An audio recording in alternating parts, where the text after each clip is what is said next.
You know the formula. Buy some global index fund, add some government bonds, and wait 30 years. So why, looking at ultra-high net worth portfolios, the structure differs so much? Today we're looking at where exactly the wealth of the wealthy, the top 0.01%, is really going. From obscure ETFs to asymmetric risk. Let's get to it. Hello, fellow wealth seekers! With the first bit, we are exposing a massive trend in global finance. Companies are staying private longer or never going public at all. If you only focus on public, you are effectively ignoring a good portion of wealth-generating machines.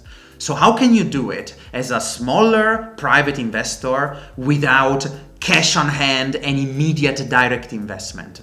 You buy via the holding or the asset manager that indirectly holds the funds. Think of Blackstone or European giants such as EQT or Partners Group.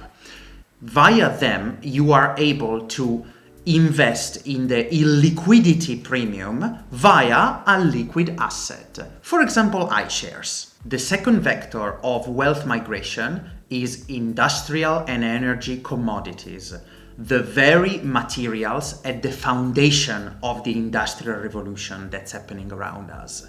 So smart money is going and buying copper. There's a deficit. Grid electrification requires massive amounts of copper for conduction. And uranium, AI data centers require uninterrupted flows of energy that only nuclear power can efficiently sustain. So we're going at the very materials at the source of these servers, rather than the software AI companies need. Third, and potentially the most curious of trends of past times, barbell strategies. Here we're looking at hyper-aggressive and hyper-conservative at the same time. Think of this. These are high-wealth individuals that already accumulated quite the capital. They move the vast majority, 85%, to a low-return, extreme-safe, cash-generating government bond. The rest, 15%, goes into high-risk, asymmetric convexity tools such as distressed debt, angel investing, digital commodities like back then NFTs and now Bitcoin. We're talking about playing with the devil. This is extremely high risk, but only for a fraction of their wealth. With this, they manage conservative amounts of capitals and playful amounts of capitals that can truly 100x on the investment. So there it is, a deep dive in what the rich are doing differently.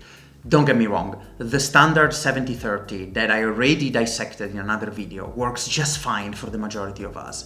But if you want to get realistic, if you want to get into modernity and leave your times, these are the steps you're supposed to take.